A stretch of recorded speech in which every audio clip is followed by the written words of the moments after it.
Բարև ձեզ, սիրելի գործընկերներ, բարև ձեզ, սիրելի ունկնդիրներ։ Այսօր մենք հավաքվել ենք այստեղ Հայաստանի Հանրապետության կառավարության շենքի առաջ, որպեսզի հակիրճ արձագանքենք երեք տեղի ունեցած շատ մի կարևոր իրադարձության Հայաստանի Հանրապետության վարչապետի կողմից հայտարարված կենսաթոշակների բարձրացմանը, որից բոլորը տեղյակ եք։ Նախ մենք ուզում ենք առիթից օգտվենք եւ շնորհավորենք մեր բոլոր կենսաթոշակառու հայրենակիցներին, ավելի քան կես միլիոն մեր հայրենակիցներին, առ այն, որ նրանց պայքարը, վերջի կես տարի տևած պայքարը, վերջապես սկսում է իր առաջի արդյունքները տալ։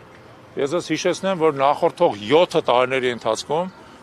իրենց կենսաթոշակը այդքան չէր բարձրացել, ինչքան այս մի որոշման արդյունքում, եւ սա հետեւողական պայքարի արդյունք է, որի հետ կապված ուզում եմ մեր հայրենակիցներին շնորհավորել։ Երկրորդը, ես ուզում եմ հիշեցնեմ, որ մենք հայակվեն այս նախաձեռնությունը սկսել ենք դեռևս սեպտեմբեր ամսին, խոսել ենք նրանից, որ մեր երկրում կենսաթոշակները անթույլատրելի ցածր են, անհիմն չհիմնավորված ցածր են, որ բյուջետային ռեսուրսները ծախսվում են բազմաթիվ քաղաքական չհիմնավորված նպատակների վրա, փոխանակ օգտագործվեն մեր բազմահազար քաղաքացիների բարեկեցությունը լավացնելու համար։ Դրան ի պատասխան գործող կառավարության ներկայացուցիչները, վարչապետը, սոցիալական ապահովության նախարարը մեր շատ բնական պահանջները անվանել են պոպուլիզմ, անվանել են հիբրիդային պատերազմ իրանց վարչախմբի դեմ, որը ընդհանրապես շատ ծաղրալի է, հայտարարել են բազմիցս, որ կենսաթոշակները բարձրացնելու իմաստ գոյություն չունի, որ կենսաթոշակառուները այդ գումարը չեն կարող ծախսել բոլոր դեպքերում, որ սա այս ամենը պոպուլիզմ է եւ անիմաստ է եւ այլն, եւ փառք Աստծո այդ անհեթեթ կուրսը, որ իրանք որդեգրել էին, վերջապես 3 եկավ իր տրամաբանական ապարտին, երբ որ իրանք ընդունեցին այն ինչ որ բոլորիս համար ակնհայտ էր, որ մեր երկրում կենսաթոշակառուները բացարձակ իրավազուրկ,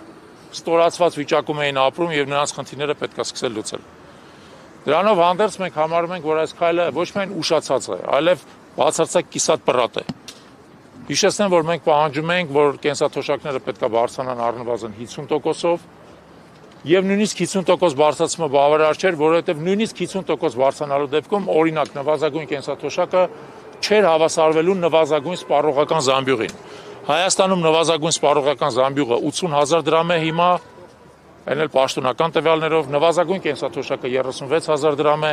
նույնիսկ 50% բարձրանալու դեպքում 54,000-ը շարունակում է պակաս մնալ 80,000-ից, հա։ Ուստի մենք ունենք նաև երկրորդ պահանջը, որ 50% բարձրացնելուց հետո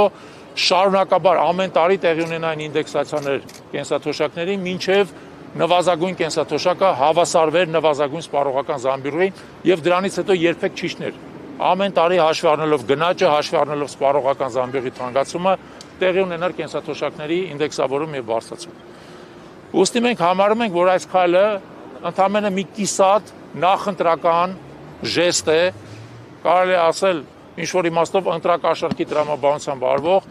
եւ բնավ չի սպառում այն օրակարգը, որով մենք դուրս ենք եկել պայքարի։ Տեղեկացնեմ ձեզ, որ դեկտեմբեր ամսից սկսած մենք ստորագրավակ ենք իրականացնում, որպեսզի մեր հանրության պահանջը ներկայացնենք Հայաստանի Հանրապետության իշխանություններին, արդեն մի քանի տասնյակ հազար ստորագրությունները հավաքվել այդ պահանջի տակ, որն է առնվազն 50%-ով բարձրացնել կենսաթոշակները եւ հետո շարունակել դրանց ինդեքսավորումը։ Ուստի մենք արձանագրում ենք սա որպես առաջին փոքր հաղթանակ, բայց մեր պայքարը շարունակում ենք, մինչև մեր պահանջները ամբողջովին բավարարված կլինեն։ Նաեւ ուզում ենք արձանագրել, որ այս իշխանության դեմ հետևողական պայքարը իր արդյունքները տալիս է դժվարությամբ, ոչ միանգամից, երկարատև պայքարի արդյունքում, բայց տեղի ունեցածը ցույց է տալիս, որ օգտվելով այն հնարավորություններից, որը տալիս է մեր սահմանադրությունը, մեր օրենքները, մենք կարող ենք պայքարել եւ արդյունքի հասնել։ Այդ իմաստով ուզում եմ շնորհակալություն հայտնել բոլոր նրանց, ովքեր այս ընթացքում մեզ աջակցել են, մասնապես մեր համակարգացիներին, որոնք մասնակցել են ստորագրավակին, իրանց ստորագրություններով ծանրացրել են մեր ուղերձի կշիռը եւ ըստ էության այդ բեռը դրել են այս իշխանության վրա, որպեսզի նա սկսի արձագանքել։ Սկսել են արձագանքել, շատ լավ է, բայց սրանով չենք սահմանափակվելու։ Շնորհակալություն։ արդեն 5-6 հոգի կան, որոնք վերագրում են իրենց այսպես կոչված հաղթանակը, բայց դա ընդհանուր իշխանության կատարածն է եւ դոստը Տեսեք, ես ուզում եմ ասել հետեւյալը. մենք սեպտեմբեր ամսից առաջի անգամ այս խնդիրը բարձրացրել ենք։ Դրանից հետո հետևողականորեն սեպտեմբերից մինչև դեկտեմբեր ընկած ժամանակաշրջանում պարբերաբար ասուլիսներով, ելույթներով, հարցազրույցներով այս խնդիրը բացել ենք, իր տարբեր էլեմենտները բացահայտել ենք։ Դեկտեմբերին, երբ որ արդեն բյուջետային քննարկումները ավարտվեցին եւ մենք հասկացանք, որ այս իշխանությունը անհաղորդ է խնդրին, անհաղորդ է, ընդհակառակը ցինիկ պատասխաններ է տալիս, հայտարարում է, որ սա պոպուլիզմ է, որ կենսաթոշակառուները եթե փողը ստանան ծախսելու հնարավորություն միևնույնն չունեն, որ դա ոչ մի խնդիր չի լուծում, մենք դրանից հետո սկսեցինք ստորագրավակը, դա մեկ, եւ երկրորդը դուք կարող եք տեսնել, իհարկե Երևանի քաղաքային իշխանությունները արգելեցին, բայց Գյումրիում ամենուրեք փակցված են մեր պաստառները այն պահանջով, որի մասին ես նոր ասացի, այսինքն 50% ավելացում եւ դրանից հետո ինդեքսավորում։ Այդ պաստառները մինչեւ հիմա էլ կան եւ դա ցույց է տալի, որ խնդիրը նրանում չի, թե սա ում հաղթանակն է, սա մեր քաղաքացիների հաղթանակն է եւ սա այս վարչախմբի պարտությունն է, որովհետեւ նա մինչև վերջի շունչը փորձում էր դիմադրել նրան, ինչը բացարձակ բնական է, բարոյական է, օրինական է եւ ըստ էության արտացոլում է մեր հանրության շատ բնական պահանջը։ Ուստի սա մեր քաղաքացիների հաղթանակն է։ Նիկոլ Փաշինյանը ասում է, որ արդեն իսկ այս այդ վճարային համակարգը քեշբեքը այսպես ասած բարձրացում է եւ ամեն կերպ արդարացում է, որ չի կարող այսպես շոկը բարձրանալ։ Տեսեք, այս իշխանությունը հաճախ ապրում է իր պատրանքների դաշտում եւ փորձում է իր գլխում ծնված ըստ էության աղճատված սխեմաները պարտադրել հասարակությանը։ Փորձեց դա էլ պարտադրել, որ օրինակ ենթադրենք հետվճարները դա կենսաթոշակների բարձրացում է։ Այն դեպքում, երբ որ կենսաթոշակառուների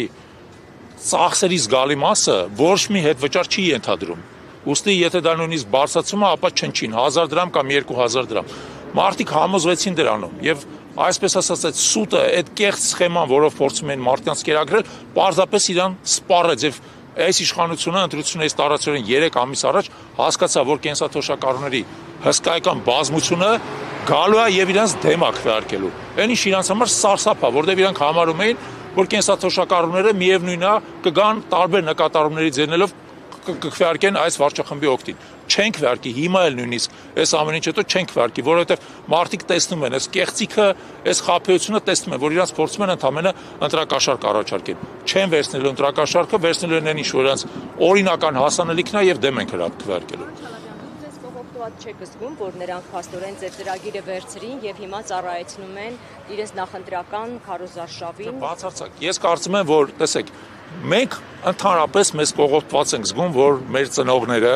մեր ծնողները, որոնք 40 եւ ավել տարիներ աշխատել են մեր երկրի բարեկեցության համար, այդ բարեկեցությունից այսօր մասնաբաժին չունեն։ Այդ դրանով ես կողոպտված եմ զգում, որովհետեւ ես ու իմ նման շատ միջին տարիքի մարդիկ ստիպված ենք մեր ծնողների նյութական բոլոր կարիքները ինքնուրույն հոգալ։ Այդ դրանով ես ինձ կողոպտված եմ զգում։ Ես ինձ բավարարված կզգամ այն ժամանակ, երբ որ մեր բոլորի ծնողները կապրեն եւ երբ որ մենք էլ դառնանք այդ տարիքի, բնականաբար ապրեն բարեկեցիկ կյանքով, որպեսզի իրանց բարեկեցությունը ապահովված լինի իրանց վաստակով եւ իրանց պետության հոգացությամբ։ Այդ ժամանակ ես իրանց բավարարված կզգամ։